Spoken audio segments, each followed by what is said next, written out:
যত সরকারি সম্পত্তি আমরা আপনারা নষ্ট করেছি, ওই দিয়ে 2টা পদ্মা ব্রিজ বানানো যেত। আমরা যদি বাংলাদেশ জিন্দাবাদ বলে গাড়ি ভাঙি, সেটা সহিংস আন্দোলন।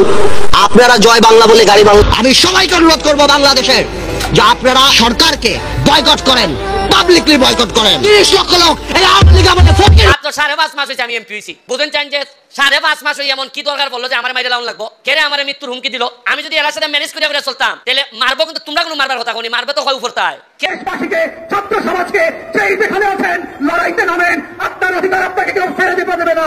প্রজাতন্ত্র গড়বার লড়াইয়ে সামিল হন। বাংলাদেশের স্বাধীনতা, সার্বভৌমত্ব, জাতীয় স্বার্থ রক্ষা করবার যে লড়াই, এটাই হচ্ছে আপনার নাগরিক লড়াই। অনলাইনে এই নিউজটা পেলাম।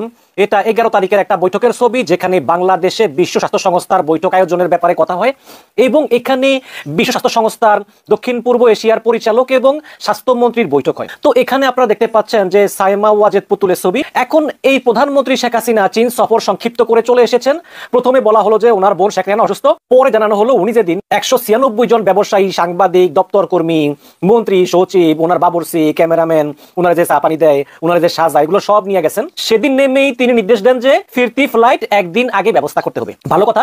আরেকটি সূত্র জানায় যে উনি রাতের মধ্যেই পৌঁছাতে চান, যেন 11 তারিখ দিনের বেলা কাজ করতে পারেন, মানে তাড়াতাড়ি ফিরে আসলে একটা দিন বাড়তি পাওয়া গেল এই আর কি। আবার সর্বশেষে আরেকটা সূত্র জানায় যে ওনার কন্যা সাইমা ওয়াজেদ পুতুল অসুস্থ, বাসায় তার দেখাশোনা করার জন্যই শেখ হাসিনা সফর সংক্ষিপ্ত করে দেশে ফিরছেন। তো সম্মানিত দর্শক, প্রধানমন্ত্রী শেখ হাসিনার চীন সফর গত কয়েক দশকের মধ্যে সবচেয়ে উল্লেখযোগ্য একটি ঘটনা হয়ে অনাগত দিনে রাজনীতিবিদদের জন্য একটি অশনি সংকেত অথবা এটি শিক্ষা, যেভাবে আপনি নেন না কেন এটি থেকে যাবে। প্রধানমন্ত্রী চীন সফরে গিয়েছেন এবং সেখান থেকে তড়িঘড়ি করে একদিন আগেই ফিরে এসেছেন। তার এই সফর নিয়ে বিতর্ক হচ্ছে, ফিরে আসা নিয়ে বিতর্ক হচ্ছে, এবং চীনে তিনি কেন গেলেন এবং তিনি চীন থেকে কি নিয়ে এলেন। যেরকম করে ওরা ব্যারিকেড ভেঙেছে, আবার আবার আন্দোলনের নামলে সেই 28 অক্টোবর আসবে, আবার ব্যারিকেড ভাঙার প্রস্তুত আসবে, আবার লাঠিগুলি টিয়ার গ্যাস। সম্মানিত বিয়াস, আসসালামু আলাইকুম। দেশ এবং প্রবাসে, দূরে এবং কাছে যে যেখান থেকে আমার এই ভিডিওটির সাথে সংযুক্ত হয়েছেন সকলকে আন্তরিক শুভেচ্ছা, অভিনন্দন। সুপ্রিয় দর্শক শ্রোতা, স্ক্রিনে শুরু থেকে সংবাদ শিরোনাম দেখেছেন, এখন দেখাবো বিস্তারিত। প্রিয় দর্শক, আজকের এই ভিডিওটি দেখার জন্য যারা প্লে করেছেন সবাইকে অনুরোধ করব ধৈর্য সহকারে আজকের এই ভিডিওটি কন্টিনিউ করবেন, তাহলে আপনারা বুঝতে পারবেন।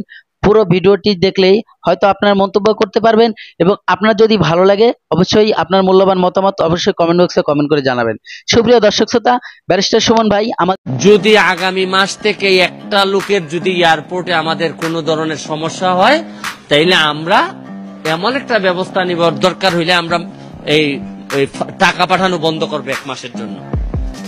একজন ওসি, অফিসার ইনচার্জ পুলিশের, তিনি আওয়ামী লীগের একটা প্রোগ্রামে উনি স্লোগানের নেতৃত্ব দিচ্ছিলেন এবং স্লোগান দিচ্ছিলেন, কিন্তু উনার স্লোগানটা আমার পছন্দ হয় নাই। কারণ আমার বক্তব্য ছিল যে উনি তো পুলিশ, উনি সবার সিকিউরিটি দিবেন, উনারে তো কেউ আওয়ামী লীগ করতে বলে নাই। যে পুলিশ এখানে দেন আমেরিকান পুলিশ, সে যদি আইসা বাইডেনের নামে স্লোগান দেয় তাইলে তো আর ট্রাম্পের কোনো লুকই থাকে না। হি কান, বেসিক্যালি এটা হইতেই পারে না। আমাদের প্রবলেম কি?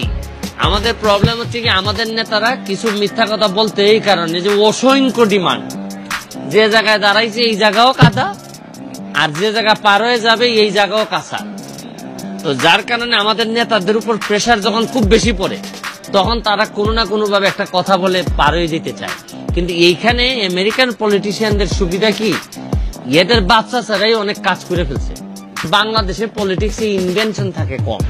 বাংলাদেশের পলিটিক্স হইল যে আপনি কিভাবে আবার এমপি হবেন, কিভাবে আবার নৌকা নমিনেশনটা পাওয়া যায়, আবার দলীয় নমিনেশনটা পাওয়া যায়, এইগুলা নিয়ে যে পরিমাণ সময় দেয় মানুষ, এই সময়টা এইখানে দেয়া লাগে না। তো আমার কথা হচ্ছে যে আমি একটা লাইন তৈরি করতে চাই। আপনাদের প্রবাসীদের অনেকের ধারণা আছে যে আরে বাংলাদেশের রাজনীতিবিদ, আরে তো 2 নম্বর, বাংলাদেশে পলিটিক্স করে এত নিশ্চয়ই লুটপাট করতেছে। এইরকম প্রয়োজনে এমপি থেকেও যদি আমার বের করে দেয়া হয়, আজকের যে কথাটা বলে যাচ্ছি আমি, বের করে দিন। তবে একটা কথা আমি বলে যেতে চাই, প্রবাসীরা কোনোভাবেই কোনোদিন প্রবাসীর আগে যেন আওয়ামী লীগ বিএনপি না হয়। প্রবাসীরা প্রবাসী হইতে হবে। আমি বলে যাচ্ছি বাকি জীবন আমার পরিবার প্রবাসী, এই হিসাবে আমি প্রবাসীদের ঐক্যের জন্য কাজ করতে চাই, আমি প্রবাসীদের স্বার্থের জন্য। বাট এই আপনারা যখন প্রবাসী হিসেবে যখন আওয়ামী লীগ করবেন, তখন আপনাদের স্বার্থ আপনারা দেখবেন। আমি তখন আওয়ামী লীগের মিটিং এ যাব, যে বিএনপি করে বিএনপির মিটিং এ যাবে, কিন্তু দুইটা মিটিং দুই জায়গায় হইল, প্রবাসীদের যে মিটিং থাকবে প্রবাসীদের স্বার্থের জন্য দুই জায়গা থেকে এক জায়গায় হইতে হবে। যদি না হন, আপনারা দলের নামে দেশের ক্ষতি করতেছেন। আজকে আমরা এইখানে সবাই উপস্থিত, শুধুমাত্র আমাদের মাননীয় পৌরসভার চেয়ারম্যান এখানে উপস্থিত না,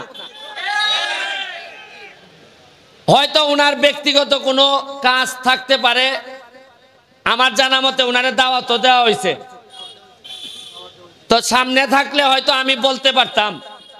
সামনে যেহেতু নাই, আপনাদের মাধ্যমে উনারে আমি একটা জিনিস জিজ্ঞেস করব, উনি যেন সবার সামনে এই জিনিসটার উত্তর দেয়।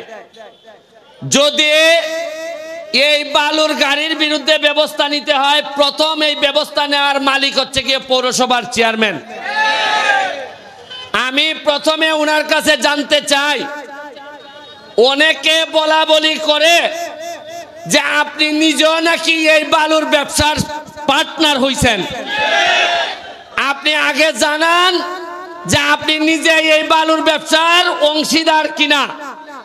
যদি আপনি বালুর ব্যবসার অংশীদার হয়ে থাকেন, তাইলে আপনার কাছে আর আমরা বিচার দিব না।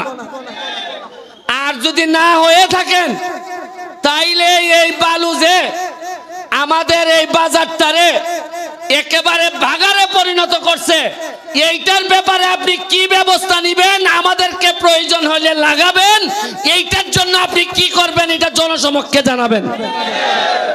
আর নাইলে আমরা আটকাই দিব। আমার হইল গিয়া, আমি হইলাম গিয়া এপিলেট ডিভিশন পৌরসভা উপজেলা চেয়ারম্যান, তারা যদি কোনো ভুল করেন, আমি ওভারটার্ম মারার ক্ষমতা আমার আছে। আমি টার্ম মারলাম, যদি উত্তর দিতে না পারেন তাইলে আমি ওভারটার্ম মারবো।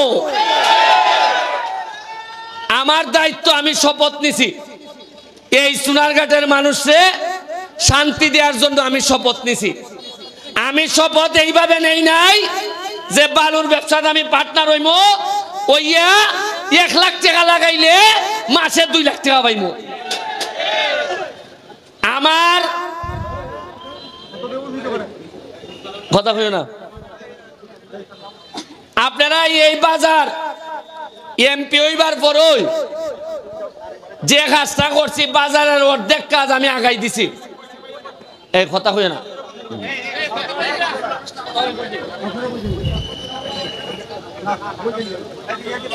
আপনারা আজকে যাইবার সময় আপনারা খোয়াই নদীটা দেখতে যাইও। মরা খোয়াই নদীটারে কিতা করছি আমরা, আর আগে কিতা আছিল, ময়লায় না দইরে এমনি আটন লাগতো। এখন এটার মধ্যে আমরা স্পিড বোট চালাই। এই স্পিড বোট চালাইতে গিয়ে এটার তলে বইরা গেছিলাম গে, আমি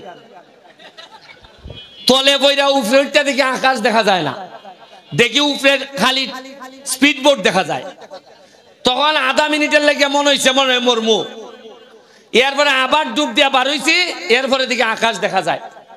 তখন আমার মনে হয়েছে এই মরা নদী যেহেতু আমার নৌকার তলে বালাইছে, এই মরা নদী দিয়ে আমি ইতিহাস তৈরি করবো সোনারঘাটে। ইটারে 2 ঘন্টা রাস্তা, পুরা 3 কিলোমিটার। আমার মাননীয় মন্ত্রীর সাথে আলাপ হয়েছে, তারা আমারে আশ্বস্ত করছেন এই পুরা 3 কিলোমিটার নদী 2 সাইডে ওয়াক করে দিব। এই নদীর মধ্যখানে একটা রেস্টুরেন্ট হইব, আপনারা আইতে গিয়া নদীর মধ্যখানে ঝুলন্ত রেস্টুরেন্ট, ইকানের মধ্যে গিয়া আপনারা খাওয়া দাওয়া করবা, একটা দারুণ রেস্টুরেন্ট হইব। এটা খালি খাইবার লেগে না, যতটা না খাইবার লেগে তার চেয়ে দেখবার লেগে মানুষ আইব বেশি। আইন আপনারা এই যে মার্কেট, 60 তলা মার্কেটের লেগে লিস্টে নাম দেওয়া হয়েছে আপনারা এই বাজারের, সবজি বাজারের 60 তলা মার্কেটের লেগে। এটা আমি থাকতোই এই মার্কেট আমি 60 তলা কইরা যাইব, তবে আমার তাড়াতাড়ি হইল না, এটা এই বছরই পারলাম না। যদি আমাদের মাননীয় মেয়র তিনি যদি আরেকটু অ্যাক্টিভ হইয়া আমাদের সাথে। আচ্ছা একটা জিনিস আজকে দেখুন চাই, আজকে যে আমরা এখানে যারা এখানে সৈয়দ লিয়াকত হাসান, ভাইস চেয়ারম্যান আমাদের খাইরুল, আমাদের আরেকজন ভাইস চেয়ারম্যান খাইম ভাই, কেউ কি আপনার মনের মধ্যে কি কেউ আছে এটা যে আওয়ামী লীগ বিএনপি? সবাই ভাবতেছে এরা সোনারঘাটের বালা চায়। এই হিসাবে মনের মধ্যে তো দলীয় কোনো কুন্দল নাই। আরে সোনারঘাটের স্বার্থের বিষয়ে দল তো পরে, আগে সোনারঘাট আগে, এটা ওই বুঝন লাগবো। আচ্ছা আজকে যদি আমি এমপি না হইতাম, আপনারা যদি আমারে ভোট না দিতা, আপনি কি মনে করুন সৈয়দ লিয়াকত হাসান এই চেয়ারম্যান হইতে আল্লাহ না? পরে আইনজার পরে মিলাই দেখুন কথাটা ঠিক কইছি কিনা। এরা কইল না হয় বেটা কিতা খারিছ, শেষ নেই লিয়াকত হাসান ভদ্রলোক, বেটা কইল না বাবা আমি তাত নাই রে বাবা, খাম নাই।